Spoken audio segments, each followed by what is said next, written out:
A partir de este momento, estamos contigo, contigo unidos, contigo y tus problemas. RCR presenta Contigo, María Corina Machado. RCR, contigo, contigo, María Corina Machado. María Corina, María Corina. El momento llegó, Venezuela se unió, luchemos por la libertad. María Corina. Venezuela, Dios nos bendiga, como todos los martes, es para mí un enorme honor, una gran responsabilidad poder compartir estos minutos con cada uno de ustedes, venezolanos, aquí en nuestro país y alrededor del mundo. En la dirección general de RCR, Jaime Nestares, en la gerencia de producción, Ulitza Arcaya, en la producción de nuestro programa, Justo Navarro, César Umbría y Malala Nogales, y en el control, José Gregorio González. Un abrazo a nuestro gran amigo Euler Guillén, cantautor venezolano. Y hoy tengo un programa muy especial. Estoy honrada por la aceptación a nuestra invitación de las venezolanos con quienes vamos a conversar hoy. Pero antes de arrancar con nuestra primera entrevista, quería darle a todos ustedes las gracias, a todos aquellos que nos han hecho llegar el cariño, el respeto, el ánimo, a todos los miembros de Vente que estamos de aniversario esta semana. El día de ayer cumplimos 9 años de mucho trabajo, de mucha lucha y de mucha confianza en Venezuela y en nuestro futuro.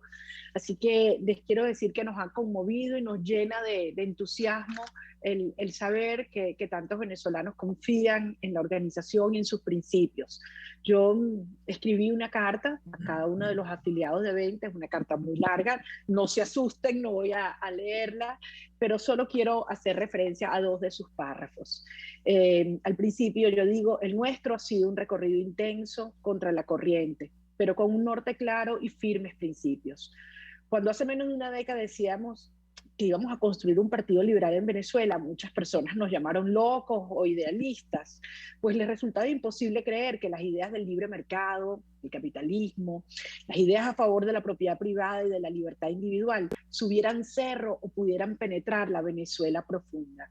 Era natural, porque una sociedad que solo había estado expuesta al socialismo hasta esos momentos y acostumbrada al omnipresente control del Estado en todas sus relaciones, percibiera nuestra propuesta política como una inyección de frescura e irreverencia. Vente a apuntar a nuestras ideas liberales en nuestros valores.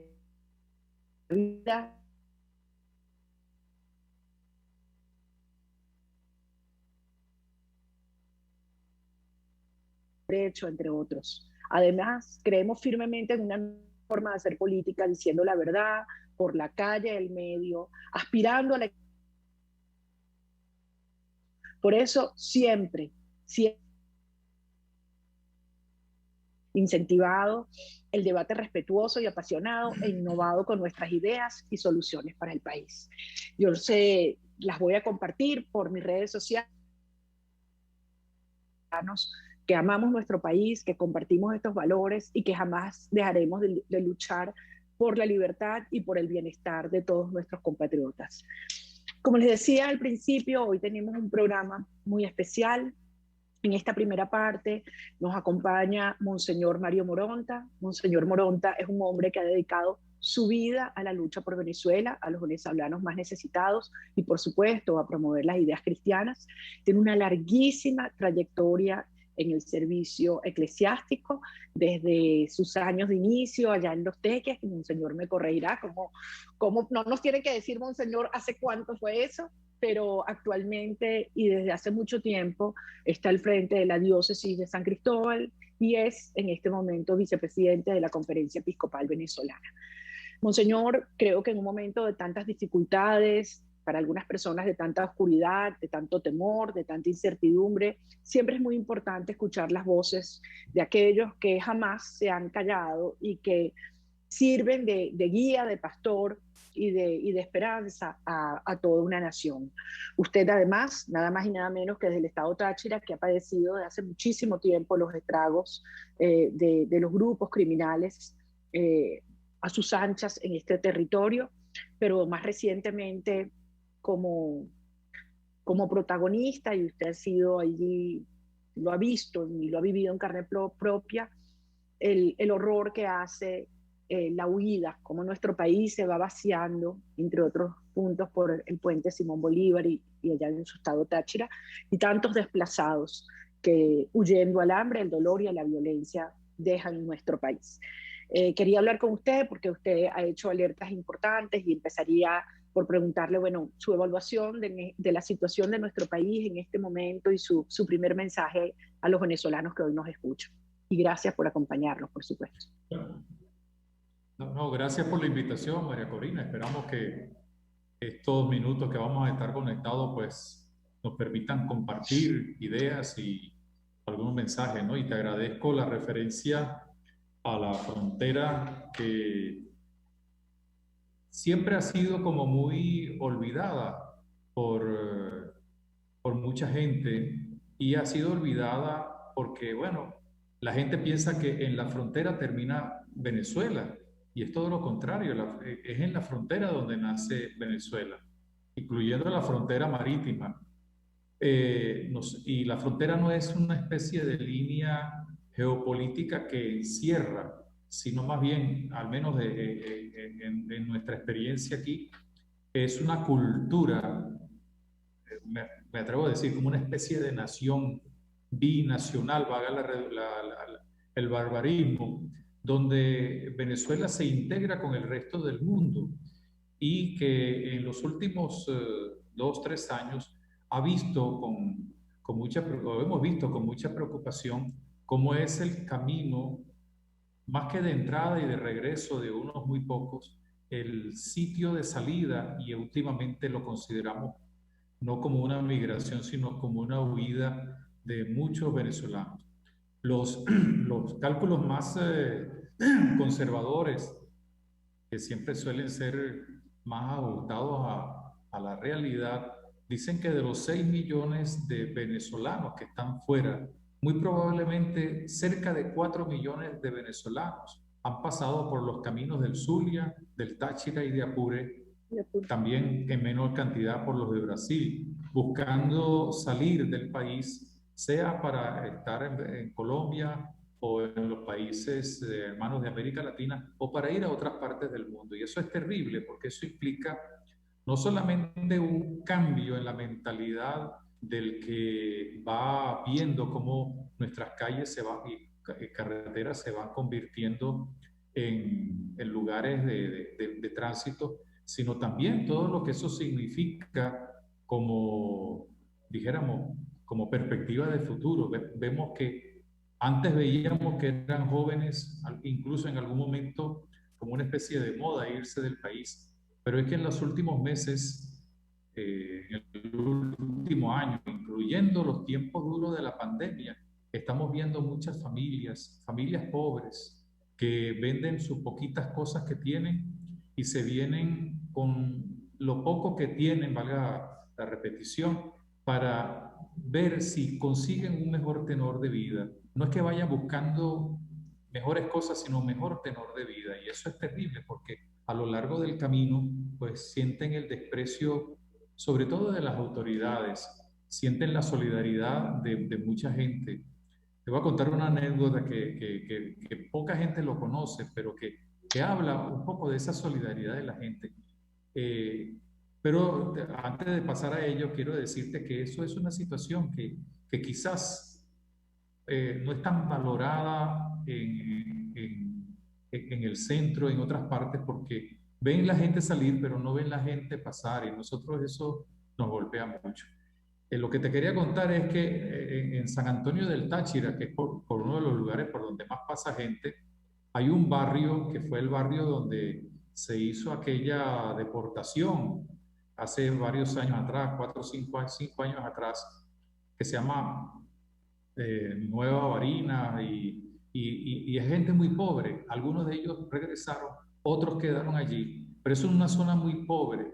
Y en una de las trochas por donde va saliendo mucha gente, hay un grupito de personas que con una parrillada improvisada todos los días dan de comer a los que pasan con lo que tienen ellos. Y hay gente muy pobre. Y cuando uno les pregunta, una periodista le preguntaba, ¿y ustedes por qué lo hacen? Porque lo hemos aprendido de la iglesia y porque somos parte de la iglesia. Y hemos visto cómo en nuestras parroquias ha ido generando también esa solidaridad. Tenemos 3 parroquias donde hay unas casas de paso que más que darle alimento, que ciertamente lo dan, le dan es una cama, una ducha, un poco de agua y un poco de cariño a los que van saliendo, que vienen caminando. Mira, hay gente que viene caminando desde Ciudad Bolívar, Sí, es. desde Monagas. Eso es terrible, ¿no? Y por eso es una Monseñor, situación, sí, sí, dime. sí, sí. No, no, concluye usted, disculpe. No, es que es una situación que ojalá mucha gente tomara conciencia, porque es muy Sí, fácil decir, tenemos 6 millones o 4 millones, o uno solo que tuviéramos fuera, por las sí, razones que todos conocemos, es muy fácil decirlo, y otra cosa es compartir el dolor, la sí. angustia, la indefensión. Nosotros hemos Sí. dado alguna serie de mensajes que nos ha costado también, pues, algunas represalias cuando hemos denunciado cómo fuerzas que deberían estar al servicio y protección del pueblo, lo que hacen es matraquear y robar y ofender prácticamente la dignidad de esos hermanos nuestros. Que no importa En si efecto, son pobres o son ricos, ¿no?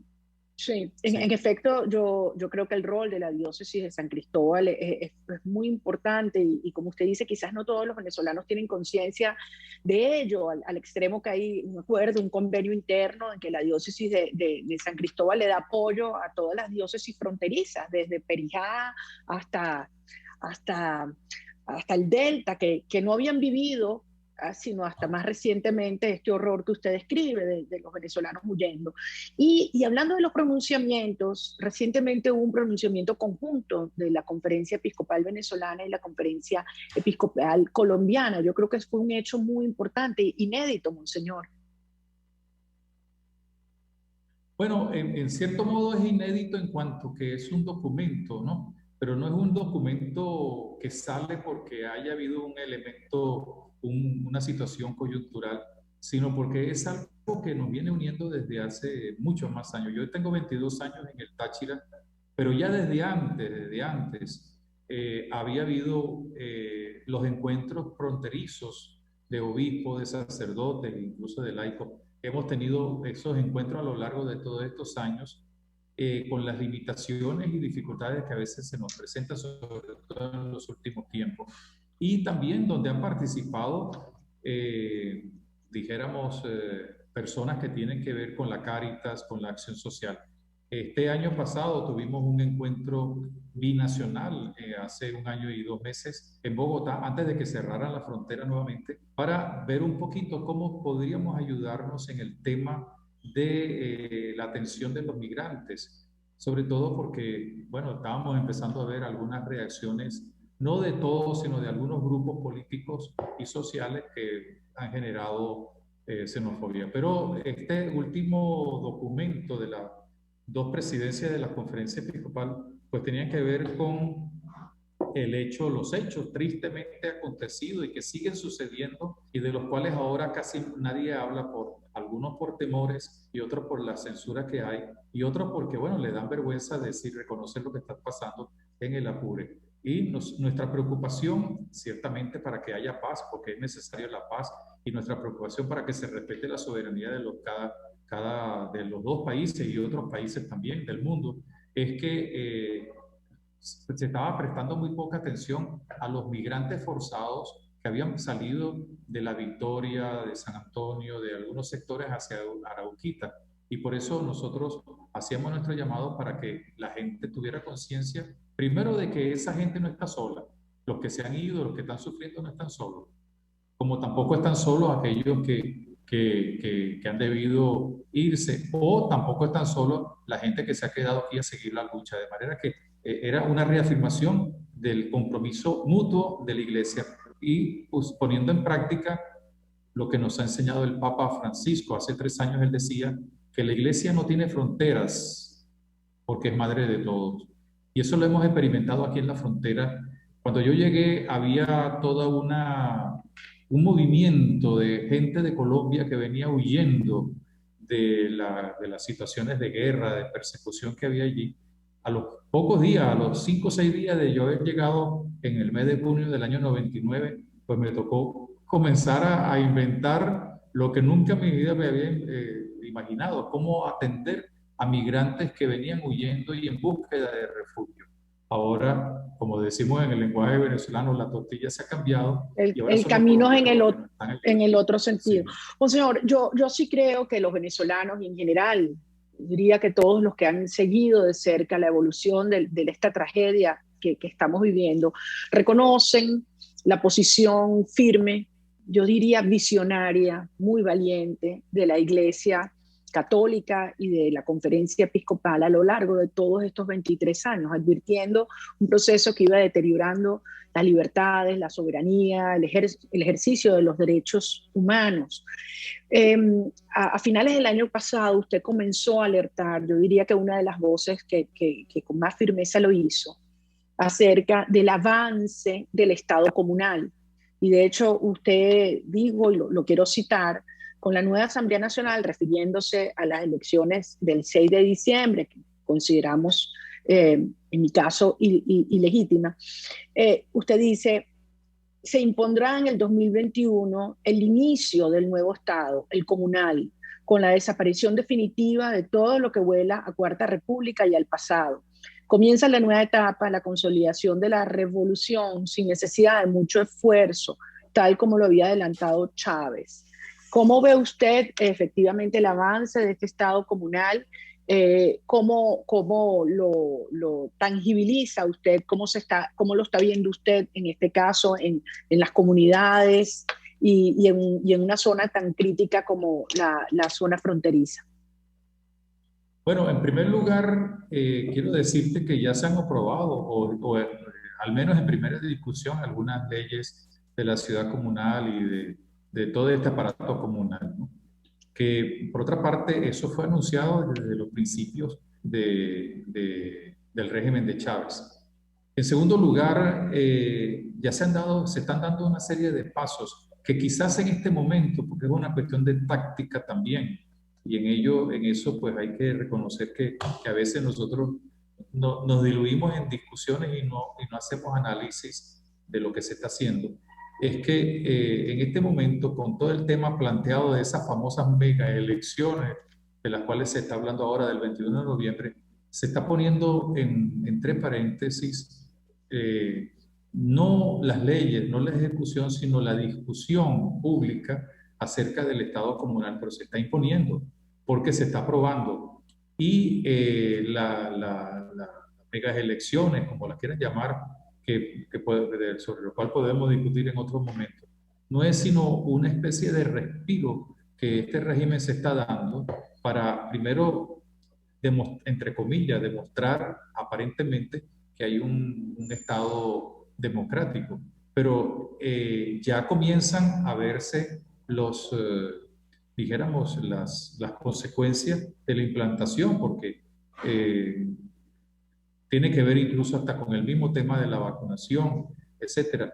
Es la organización de base de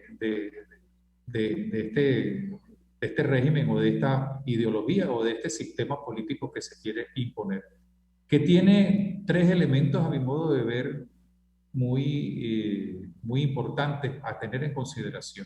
Uno de ellos es que mientras muchos dirigentes políticos de izquierda y de derecha, aquí vamos a meter a todos juntos, se olvidaron un poco de las bases, el chavismo, nos guste o no nos guste, con sus esquemas de manipulación o como tú lo quieras interpretar, pues no dejó las bases, sino se fue. Y por eso todas estas VC, todos estos círculos bolivarianos, que a la hora de la verdad se están convirtiendo en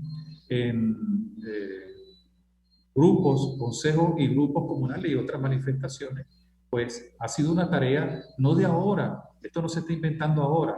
Y entonces, de una u otra manera, tienen penetración para manipular, para proponer o para incluso cambiar la imagen. En segundo lugar, todo esto está apoyado en lo que ellos llaman la unión cívico-militar, que en el fondo no es otra cosa sino el militarismo dijéramos, de la vida civil, porque todo se hace a través de los militares, a través del control férreo que ellos puedan. Un control que lo tienen generalmente con la gente más indefensa y los más pobres, porque después no son capaces de frenar a los invasiones que criminales. tenemos en otras Sí. partes, o de frenar la delincuencia, como es el caso de Caracas. Y en tercer Sí. lugar, tenemos un elemento que lamentablemente todavía perdura, y es la ingenuidad que a veces raya en la estulticia de mucha gente, pensando, no, es que esto se va a cambiar y llegará Sí. alguien y cambiará. No lo van a hacer, Y no lo así van a hacer. Mucha gente que dice, no Sí, lo van a hacer, sí. eso es solamente discurso. Sí, yo recuerdo que discutía con dialogaba con algunas personas que ellos sostenían una tesis en torno, dijéramos, a varios procedimientos. Le digo, miren, si ustedes consiguen 20 millones de firmas, no me vengan a decir que el día siguiente Maduro se va a asustar y se va a ir. Todo lo contrario, él va a utilizar una táctica, porque ellos son muy especialistas, muy especializados en el tema, en la táctica. Yo les recomiendo a los que dudan de esto que, además de leer, vayan a YouTube. Yo creo que esto no es ningún problema decirlo, porque además eso es público. Vayan a YouTube y vean, busquen Chávez Radical, que son varios documentales, donde Chávez habla, empezando él su gobierno, habla precisamente del Estado comunal, de cómo había que hacerlo, de dónde estaba la base, y era crónica de una muerte anunciada lo que estamos viviendo. Pero la gente, como tú lo decías muy bien, no, esto no va a pasar, Sí. esto no sucede porque los venezolanos no nos gusta, y resulta que ahora ya estamos en el punto de no retorno. Ahora hay que trabajar con una táctica y una estrategia que enfrente ese tipo de organización que nos está Sí. minando. Sí, y además, como usted dice, ellos lo advierten, ellos han hablado de cómo pretenden cambiar toda la estructura político-territorial, desde la parroquia, pasando por los municipios y los estados. Y en la práctica hoy en día, ¿qué tenemos, monseñor? Un territorio que se lo han dividido en zonas donde las llamadas redis, regiones de defensa integral, donde hay una figura militar, que es esa unión cívico-militar que usted dice, que al final es el militarismo impuesto, que son los reyesuelos, y se han repartido digamos, la autoridad total sobre estos territorios, mientras que ese Estado comunal avanza en el control social de la población. Monseñor, si nos permite, hagamos una muy breve pausa, porque al regreso yo no quisiera dejar de tocar un tema que debo decir que con una gran valentía usted ha abordado. No son muchas las personas que han hablado sobre el avance de la islamización o los ataques a la cultura occidental que de manera sistemática ya se están dando en nuestro país, y creo que es muy importante en un momento en el cual, como vemos estos procesos también expandiéndose a otros países de la región, como es el caso de Colombia, de Chile, de Bolivia, que aquellos que compartimos esos valores occidentales tengamos muy clara cuál es la dinámica que se está dando a nivel global, y en el cual Venezuela ha sido utilizado, digamos, como un caso emblemático y de penetración en nuestro hemisferio. Si me permite, vamos a un brevísimo corte, y al regreso, amigos, seguiremos conversando con Monseñor Mario Moronta, obispo de San Cristóbal y vicepresidente de la Conferencia Episcopal Venezolana. Ya regresamos contigo. No. Les estamos presentando Contigo, el espacio donde tú y tus dirigentes se escuchan, solo por RCR 750. Puedes seguirnos en nuestras redes sociales, en Twitter, @RCR750, la radio que se ve. Y ahora quiero hablarte de Comercializadora Prada, y ya de solo nombrarlo se me hace agua la boca, porque Comercializadora Prada son los más frescos quesos y embutidos que te llevan a tu casa. Todos los quesos, todos los embutidos, y como cuentan con proveedores exclusivos, te resulta mucho más económico. Llámalos ya, 0424-134-6035, en Instagram wprada.ve. Comercializadora Comercializadora Prada, todo en quesos y embutidos con la mejor relación precio-sabor. Un espacio que analiza y debate la coyuntura política, económica y social de nuestro país. Acompañe cada mañana a la periodista María Alejandra Trujillo en Palabras más, palabras más, palabras menos. Palabras más, palabras menos. Informes, entrevistas, análisis y discusiones sobre los temas de actualidad. Es lo que más te puedo dar, es lo de siempre. Palabras más, palabras menos. De lunes a viernes, de 7 a 8 de la mañana, por RCN 750 AM.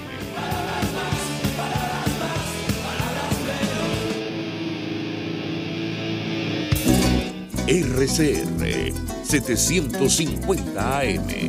Porque lo bueno une.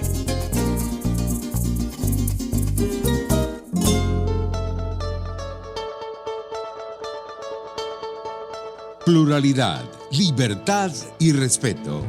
Estás escuchando Contigo, solo por RCR 750.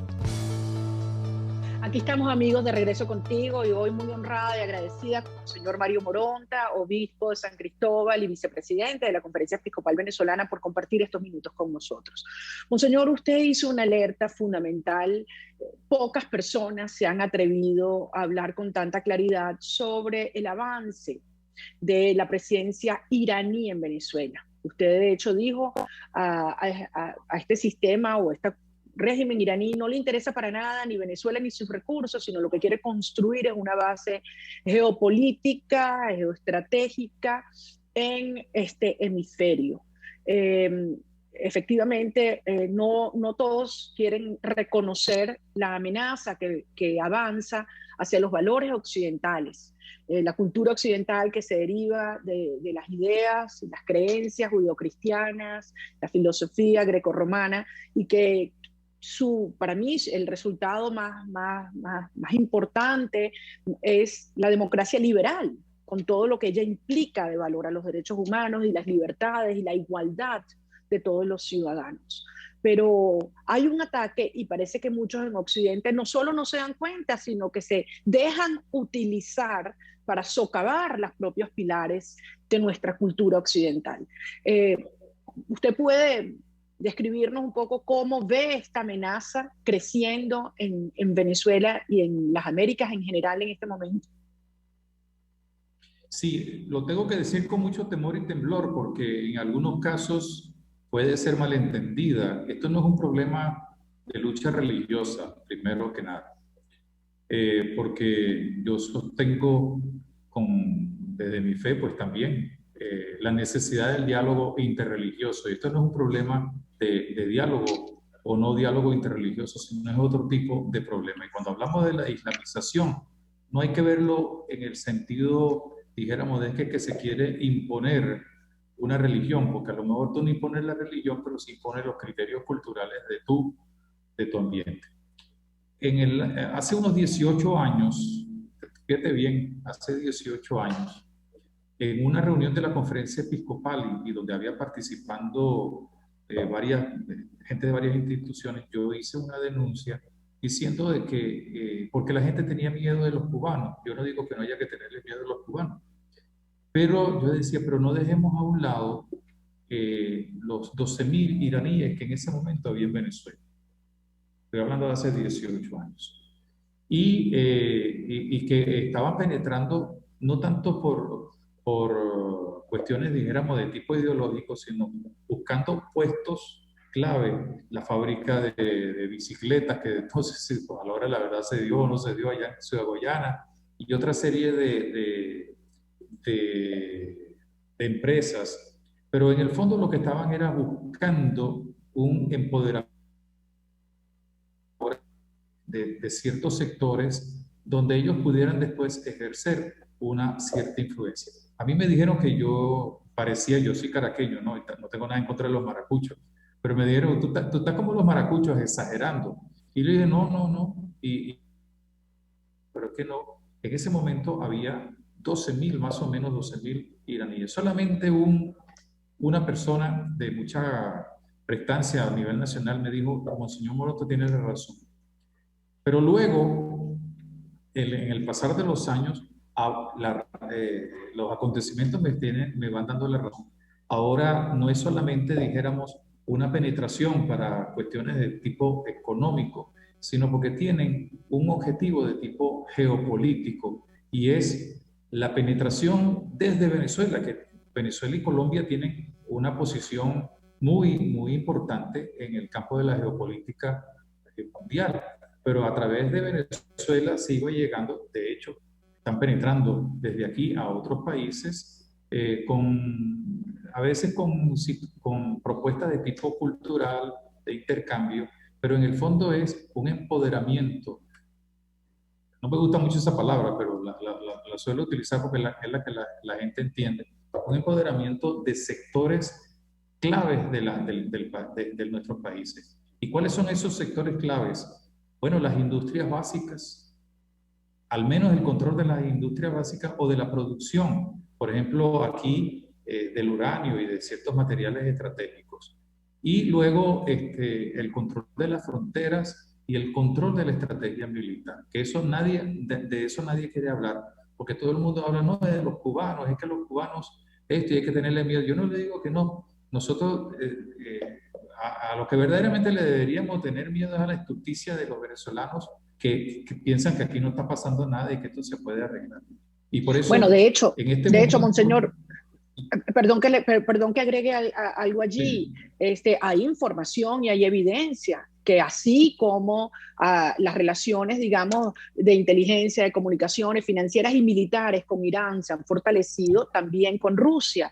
Y está la evidencia de cómo militares rusos con armas rusas, precisamente en la frontera, están reforzando para replicar lo que han hecho en países como Siria, o en Ucrania, donde le dieron apoyo militar a ejércitos irregulares, en este caso de la guerrilla o de la milicia, y eso es peligrosísimo porque eso es exacerbar el conflicto y la violencia en nuestro territorio.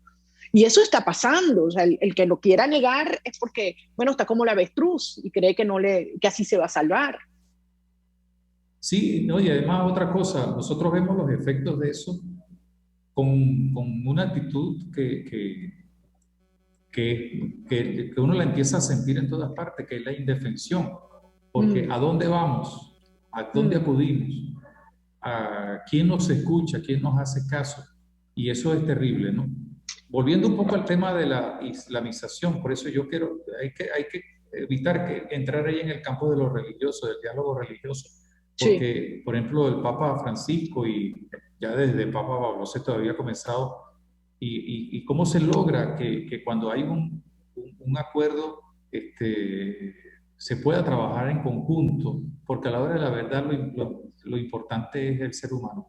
Pero es que aquí el problema es la iranización o la arabización, como lo quieran llamar, también para evitarnos, también no quiero generar discusiones tontas, pero sí la presencia fuerte de ellos es porque lo que les interesa, ya ellos muchas cosas ya las tienen dominadas, como esto del control, dijéramos, de algunos productos que explotan, el uranio, etcétera, etcétera, ¿no? Después te voy a decir algo que muy poca gente quizás entiende, pero ellos lo que les interesa en este momento no le interesa Venezuela, no le interesa el progreso de Venezuela, no le interesa ni siquiera sus negocios que lo tienen aquí, por supuesto que sí, lo que le interesa es el control geopolítico de este país.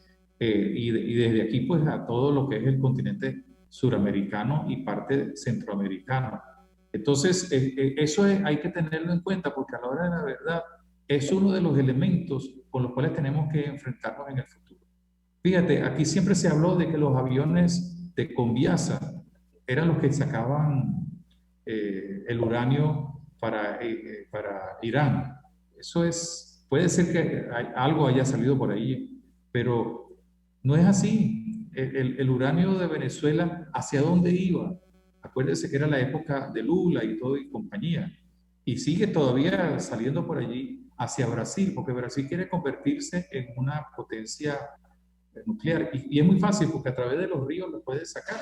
Pero unos ríos que están sin vigilancia, unos territorios sin vigilancia, unas fronteras donde los que hacen soberanía son los indígenas, los religiosos, los campesinos, los ganaderos y algunos que otros contrabandistas, es muy fácil permitir que este tipo de cosas se dé. Y por eso el interés de Irán y de otros países, incluyendo Rusia y China, es a ellos no les interesa si le damos o no le damos petróleo, que por supuesto que sí. A ellos lo que les interesa es tener una base, que ya lo están logrando lamentablemente, donde puedan ellos lanzarse para el resto del mundo con todo lo que eso significa ideológicamente. Monseñor, nos queda solo un minuto y yo no quisiera despedirme sin pedirle una reflexión. Esta mañana tuvimos un taller, un foro maravilloso en el marco del aniversario de 20 que se llamó La Libertad como Norte. Y allí Irving Gatell, mexicano, hacía una reflexión y decía: la cultura occidental es la más avanzada de la historia porque es la que ha sido más feroz en su autocrítica. Y contestaba Luis Emilio Bruni que allí hay una paradoja, porque es una fortaleza, pero también es su gran debilidad. Y aparecen los enemigos internos en el seno de la propia cultura occidental, fomentando su vulnerabilidad a estos ataques. Yo veía en estas horas cómo el dictador Lukashenko hace lo que hace, interfiriendo un avión para atrapar a Roman Protasevich, disidente y periodista. O sea, baja un avión, le pone al lado un avión militar, y Europa no hace nada, pareciera que está como postrada. ¿Usted siente que hay suficiente fuerza para reaccionar? Y si no es en Europa, estaremos nosotros aquí desde América y desde Venezuela con la energía para sacudir al mundo y señalar estas amenazas que, como usted dice, ya se despliegan y están en pleno desarrollo. Yo creo que hay tres cosas importantes. Una de ellas es que tenemos que seguir luchando porque la gente tome conciencia de que somos nosotros los protagonistas. Siempre estamos pensando a ver quién viene a resolver nuestros problemas. Pero en la medida en que tú trabajas con tu asociación política, nosotros con la iglesia, otros con los grupos sociales, etcétera, y vamos haciendo que la gente tome conciencia, oye, la cosa cambia. Te puedo decir que en algunas experiencias, no es el momento de hacerlo por el tiempo, pero algunas experiencias que yo he podido vivir aquí en la frontera de respuesta frente a algunos ataques, es porque hemos ayudado a crear conciencia de que, mira, no es de afuera, no es el dirigente, no es el sacerdote, no es el político, no es el militar que se ha desprendido del pueblo el que viene a resolvernos los problemas. En segundo lugar, yo creo que también hay que tomar conciencia de que debemos respetar a los demás, pero debemos hacernos respetar a nosotros. Y eso creo que es un poco lo que está pasando en Europa y con algunos grupos que tienen miedo de reaccionar. Aquí incluso en Venezuela. Hemos visto la reacción, por ejemplo, desorbitada de quien está en el Ejecutivo Nacional y de algunos diputados que se dicen católicos y practicantes frente a unas declaraciones que ha dado el padre Arturo Sosa, que en el fondo no ha dicho nada más fuerte de lo que hemos dicho nosotros, pero la reacción es porque les quita la figura, pero hay que tener la valentía para seguir actuando y diciendo. Y la tercera cosa es que yo creo que en la medida en que vamos diciendo, tenemos que ir actuando. En la medida en que vamos actuando, no es un juego de palabras, tenemos que ir diciendo. O sea, tenemos que ser coherentes, y yo creo que eso es uno de los grandes problemas que encontramos con muchos dirigentes tanto sociales, políticos, religiosos, que lo que están buscando es esperar a ver quién viene a resolvernos los problemas y dejar a un lado el miedo. El miedo es libre, como suelen decir, ¿no? Eso me lo decía siempre mi papá: el miedo es libre, ten cuidado, pero no te dejes llevar por el miedo. Y el miedo a la tortura, el miedo a la prisión, el miedo a la represalia, pues también uno lo siente en mucha gente. Pero en la medida también en que, aún teniendo ideas o opiniones diversas, podemos conseguir la unidad en el objetivo verdadero, que es el servicio y la libertad del pueblo, pues mira, lo demás van a terminar siendo anécdotas de, oye, ¿te acuerdas que tú pensabas así o pensabas asado? Y resulta que todos estamos luchando por la unidad.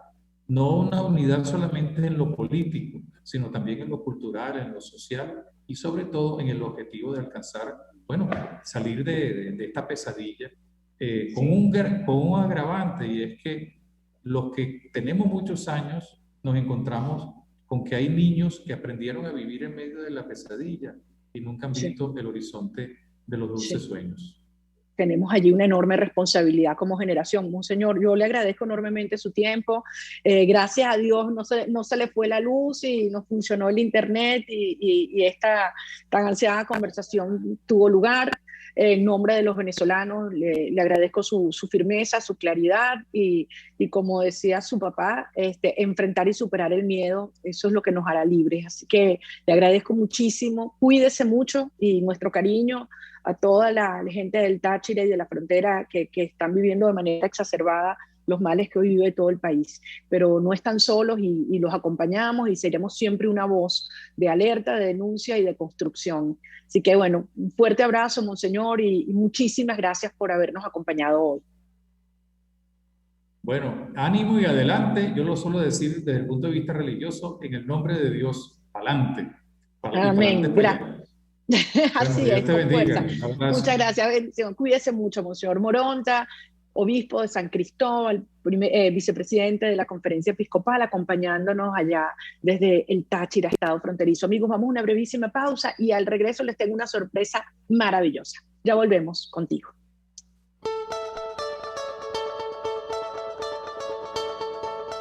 Les estamos presentando Contigo, porque nos preocupan las mismas cosas. Solo por RCR 750.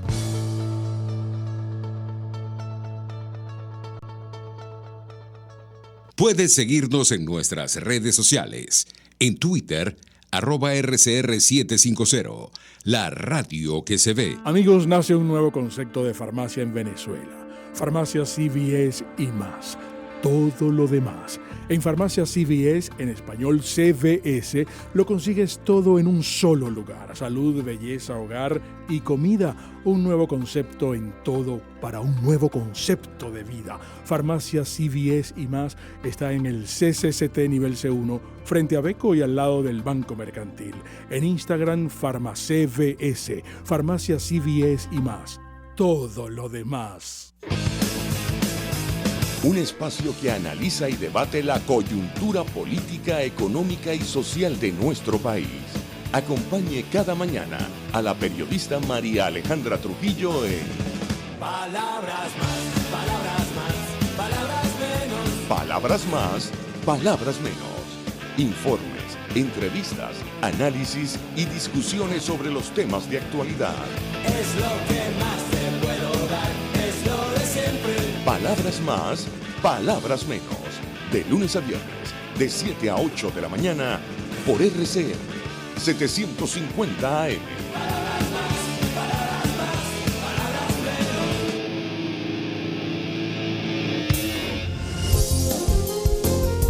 menos. RCR 750 AM. Porque lo bueno une.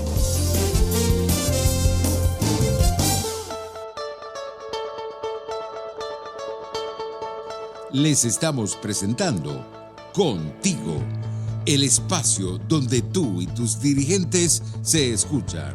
Solo por RCR 750. Aquí estamos, amigos, de regreso contigo y para mí esta próxima entrevista tiene un valor de verdad enorme y me produce una gran emoción porque estoy aquí con dos pilares de los miles y miles y miles de pilares que tiene Vente, y además debo decir que son dos fieras.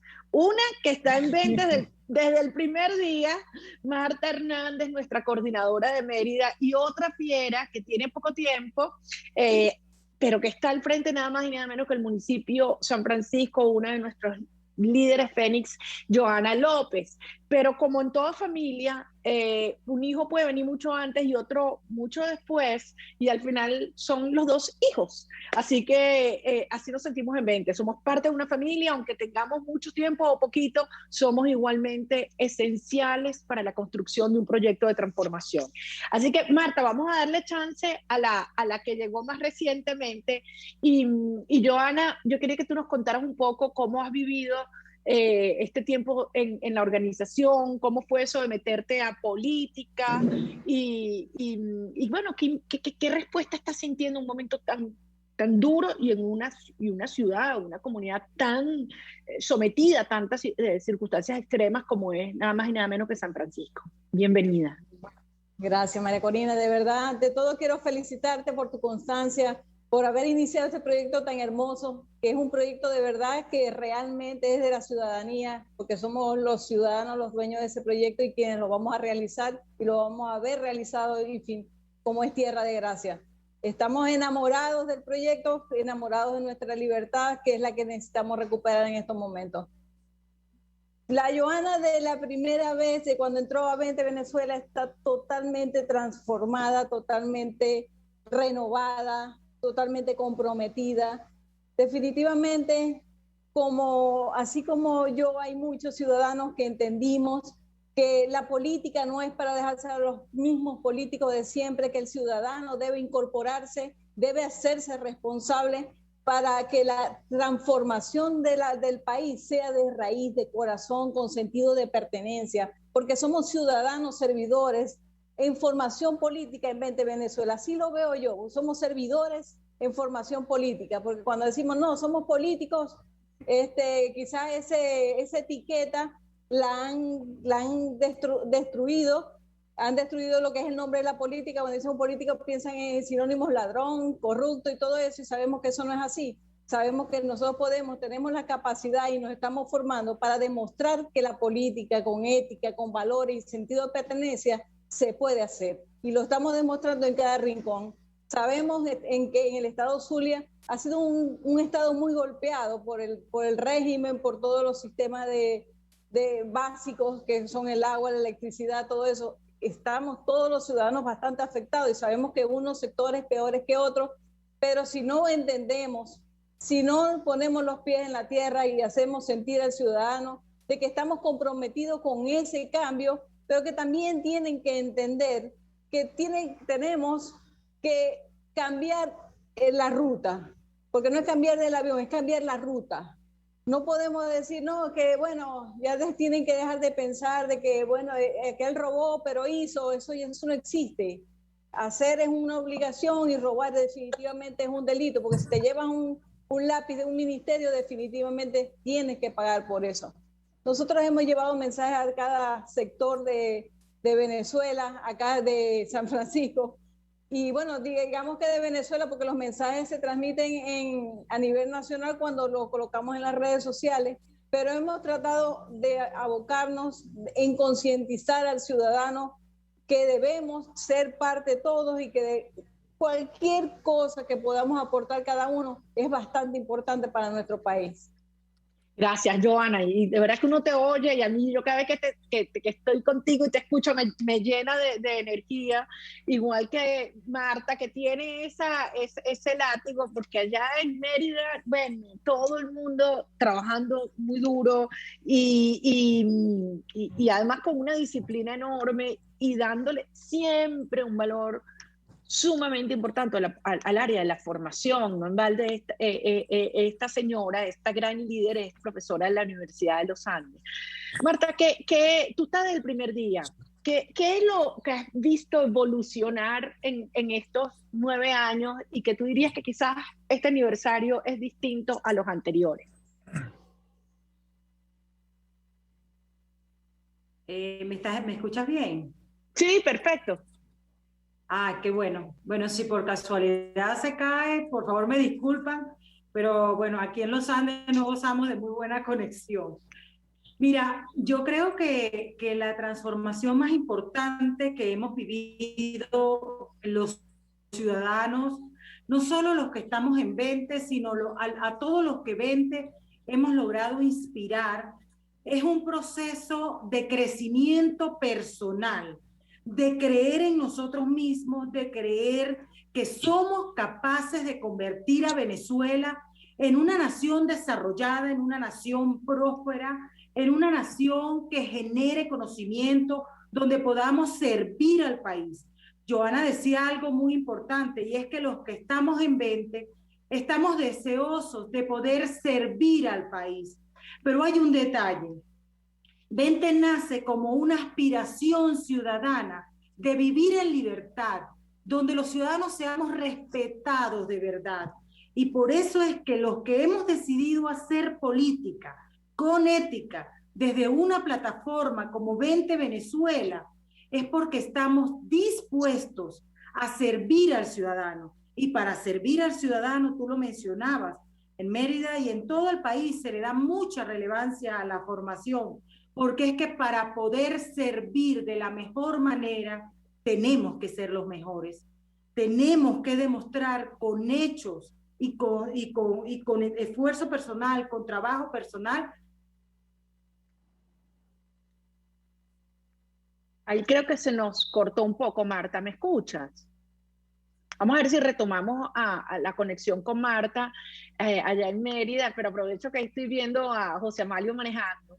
Y queríamos hablar contigo, José, porque tú, como muchísimos miembros de 20, muy activos desde el trabajo aquí en las comunidades, tú en tu estado Falcón, bueno, por diversas razones tuvieron que salir del país, pero estando fuera sigues pegado a la lucha por Venezuela y en este caso incluso muy activo con 20. ¿Cómo ves tú en la organización ciudadana desde afuera y en este aniversario de 20, cómo renovar de energía a tantos venezolanos que afuera dicen, ¿por qué ha pasado tanto tiempo? ¿Dónde está la explicación de por qué no hemos podido, con tanta energía que tenemos, desalojar a estos criminales del poder? Hola Mari, bueno, felicidades a todos los que forman parte de 20 o formamos parte de 20 Venezuela, porque es un placer, un orgullo, ha sido una lucha inmensa durante 9 años, una lucha de la dignidad, una lucha de los valores, una lucha porque lo que queremos no es reconstruir lo que teníamos, sino construir nuevamente un país de valores, donde se respete la propiedad privada, donde haya Estado de Derecho, donde el ciudadano pueda cumplir sus sueños desde Venezuela, que es el país que amamos y es nuestro país. Creo que afuera mucha gente siente que ha pasado mucho tiempo, siente que alguna gente siente desesperanza por lo que ha pasado en nuestro país, pero estoy seguro que la mayoría de los venezolanos afuera y adentro saben que va a haber una posibilidad de cambio en Venezuela, pero que esa posibilidad de cambio se ha venido llevando de una manera distinta a la correcta, como lo pensamos algunos de los venezolanos. Se ha tratado de desviar el camino y creo que el camino lo ha mantenido 20 Venezuela como es, un camino de coraje, un camino de sinceridad, un camino de decir las cosas por su nombre. Y yo estoy seguro, María Corina, que no van a ser nada más 9 más, van a ser muchísimos años más, pero ya construyendo nuestro país allá en Venezuela y logrando que todos esos sueños de libertad y todos esos sueños de realización de los venezolanos se puedan lograr desde Venezuela. ¿Qué veo? Veo algunos venezolanos confundidos con lo que está ocurriendo en Venezuela, porque muchas veces la gente no piensa que pueden hacerse cosas tan graves como traicionar a todo un país, como se ha venido haciendo lamentablemente desde algunos sectores.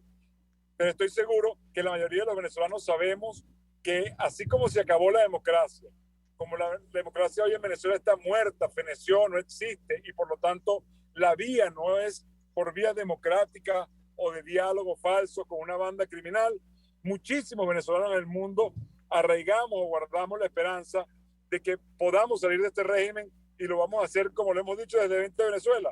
Va a ser a la fuerza, no va a ser llegando a transacciones con criminales, y va a ser para dejar bien en alto el nombre de todos aquellos que han entregado su vida por la libertad de nuestro país y todos los que han dejado un esfuerzo inmenso por lograr la libertad de nuestro país. José, escuchándote decir eso, pienso en Joana, líder del municipio de San Francisco, parte de nuestras generaciones, las cohortes, los grupos que hemos formado de los líderes Fénix, que van a ser los alcaldes liberales en una Venezuela próspera, hacer de nuestras ciudades modernas, inteligentes, transparentes y liberales. Y Joana, mucha gente diría, en tu posición, bueno, pero si yo he montado mi equipo, tengo mi proyecto, tengo la organización, tengo las bases, podría en un contexto de elecciones municipales ganar y acceder al poder. En este momento tú has sido muy clara y has dicho, no, así no. Tú puedes un poco transmitir lo que sentiste tomando esta decisión y cómo se lo explicas a tantas personas de tu equipo que con toda razón dicen, pero es que nosotros queremos hacer las cosas bien y las queremos hacer distinto. Bueno, ante todo, nosotros hemos llevado un mensaje con mucha claridad en cuanto a lo electoral. Sabemos que 20 Venezuela es un partido político que ya está conformado, pero necesitamos inscribirnos ante un CNE. El CNE que existe, que está en estos momentos, bueno, en realidad no existe, que es ilegítimo. Es un mensaje de los que en verdad hemos acentuado, que nos ofrezcan otras tarjetas, no es un tema electoral, no es un tema de tarjetas políticas, es un tema de ética, es un tema de moral, es un tema de libertad, como muy bien lo dijeron ayer en el foro, en el primer foro, no queremos la mitad de las letras de la libertad, queremos desde la L hasta la D. Queremos todas las letras de libertad en todo su sentido, la libertad plena para el ciudadano. Les explicamos con qué condiciones vamos a ir cuando no nos van a dejar hacer absolutamente nada. En eso estamos totalmente claros. Y ante todo, con nosotros, como dice, cuando estamos bien formados, cuando tenemos la convicción, no hay maletín que puedan asomar, que acá no es un tema ni de dinero, ni es un tema de que va a salir con elecciones, ni con negociaciones. Las negociaciones es un cambalache prácticamente. Es dame esto que yo te doy lo otro. No, nosotros queremos la libertad total y les explicamos a la ciudadanía que por qué no vamos a ir a esas elecciones. El equipo está totalmente claro en por qué no va a ir a elecciones. Tenemos un presidente, está el presidente del CNE donde él dice que tendrán, porque nosotros no tendrán unas elecciones medianamente transparentes. Quienes decidan en nuestro partido político, en nuestro sentir, que podamos ir para que participemos, entonces tan medianamente convencidos que el gobierno es medianamente criminal, cuando realmente ha sido radicalmente criminal con todos los venezolanos, que no les importa absolutamente nada, que no les ha importado los jóvenes. Vamos a hablar de las madres de esos jóvenes que murieron en las protestas. ¿Quién responde por ellos? ¿Por qué? ¿A quién les duele? A nosotros nos duele. Nos hemos tenido contacto con los oficiales de seguridad que están en el exilio, los que fueron abandonados después de haber sido llamados por un gobierno interino cuando existió. Fueron llamados y fueron abandonados a su suerte en el exilio. ¿Con qué moral se le pide a las Fuerzas Armadas entonces que hagan lo que tienen que hacer cuando van a ser abandonados en su momento? El equipo está totalmente claro, el mensaje de la ciudadanía está totalmente claro, con muchos ejemplos que les damos para que estén y pongan los pies sobre la tierra. Nosotros estamos claros que la ruta es la libertad plena, porque sin la libertad, sin lograr libertad, no habrá justicia y no podremos ejecutar ningún tipo de proyecto que le lleve reales soluciones a la ciudadanía. Joana y Marta, esta mañana, no sé si ustedes vieron el foro que organizamos a propósito del aniversario de la libertad como norte, y ahí George Jacob fue una maravilla. Si no lo han visto, se los recomiendo a todos que lo busquen. George Jacob, que fue uno de los participantes, estuvo Luis Emilio Bruni, Irving, ¿cómo se llama la otra persona? El de Bolivia, no me acuerdo ahorita el nombre, pero ya se los voy a decir. Pero en todo caso, George decía una cosa que a mí me impresionó mucho. La acción política tiene dos dimensiones. Una es la movilización y la otra es la organización. Y hay momentos para cada cosa. Y plantear en este momento la movilización, cuyo destino es la sumisión, porque eso es lo que se va a producir en esta farsa electoral, sería favorecer claramente al régimen. Y él habla que es un momento y nos llama a todas las fuerzas políticas a profundizar la organización. Marta, me gustaría tu reflexión final sobre este tema, porque yo creo que esto es crucial para quienes dicen, bueno, pero si no voy a votar, ¿qué hago? Creo que se congeló la imagen de Marta, pero no sé si me estás escuchando. Marta, ¿por qué no le quitas quítale exacto, quítale tu imagen. Estás allí, ¿me escuchaste? ¿Me escuchaste, Marta?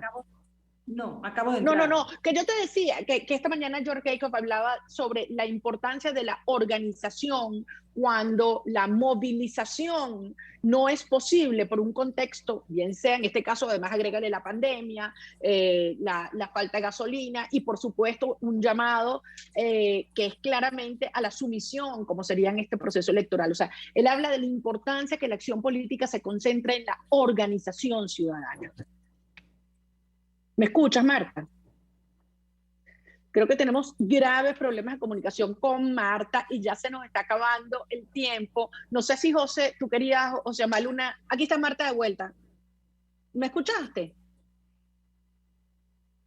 No escuché con exactitud, pero entiendo que estás hablando de la organización ante un contexto donde la movilización es más complicada. Y cómo hacer para no entrar entonces en un proceso de sumisión de toda la sociedad.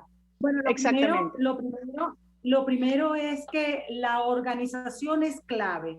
En este y en cualquier contexto, tanto movilizados los ciudadanos en la calle o organizando y movilizados en nuestras propias comunidades. Yo creo que se equivoca quienes creen que los venezolanos están pasivos. Los venezolanos estamos en las comunidades y nos estamos organizando. La organización no para. Si algo, y otra de las cosas que le agrego a la evolución que ha tenido o que se ha vivido en estos años como sociedad, es la organización de la sociedad civil. Y fíjate que es tan importante porque no es solo la organización para el gas, que es un drama, para el tema eléctrico, que nos tiene acabada la vida, que nos tiene arruinados, al comercio, a los hogares, se dañan las comidas, es un desastre, la educación es otro desastre, pero ¿sabes qué es otra cosa valiosísima? La organización ciudadana para el rescate de la libertad, porque aquí se siguen haciendo asambleas de ciudadanos para conversar en las casas, con las familias, por la web. Hemos aprendido a utilizar la tecnología de una manera que hemos sido innovadores en muchísimas formas de activismo, porque las reuniones no han parado. Que no estemos presentes uno frente al otro es una cosa y que no lo hagamos es otra.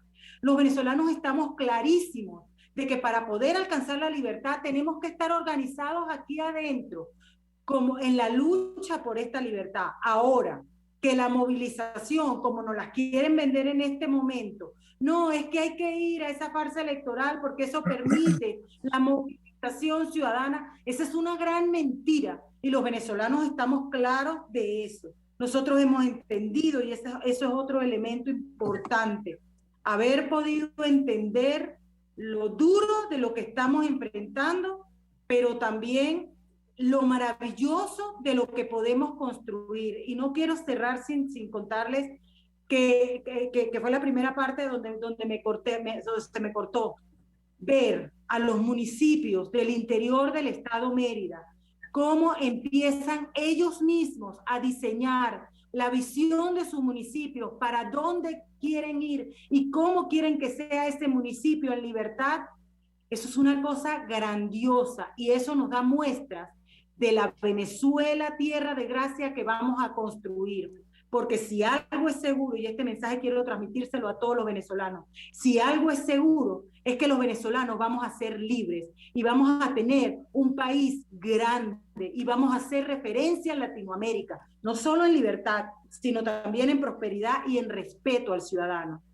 Bueno, miren, acabó el tiempo hace rato, nos van a regañar. Yo estoy tan emocionada, yo tengo que repetir esto. Ustedes tres son una maravilla, son un reflejo de lo que yo quiero tanto y admiro tanto en 20 y en los venezolanos. No había dado los nombres completos del foro esta mañana, pero permítanme decirles que fue una maravilla. Estuvo Juan Antonio Caldés, Jorge Velarde de Lidera Bolivia, Irving Cattell, Luis Emilio Bruni y George Eichhoff. No lo dejen de ver. Mañana hay otro maravilloso. Y me despido quitando un minuto más, porque quiero a ustedes tres dedicarle estos 2 párrafos con los cuales yo concluyo mi carta a todos los afiliados de 20. Digo así: hemos recorrido varios desiertos en estos 9 años, hemos avanzado en contra de la corriente.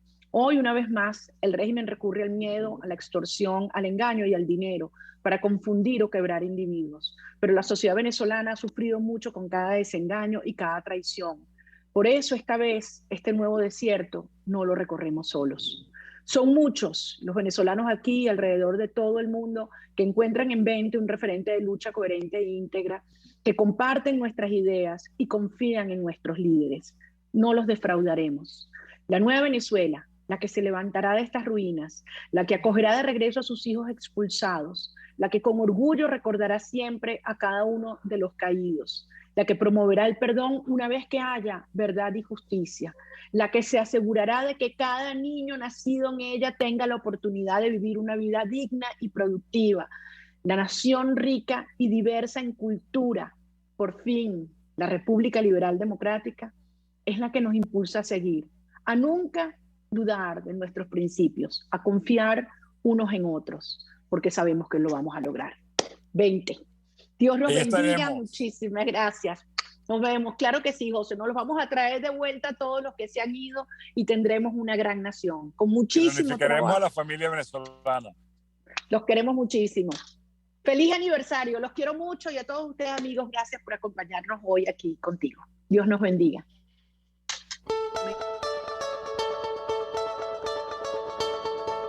RCR presentó Contigo, donde la pluralidad de pensamiento confluye. Solo por RCR 750.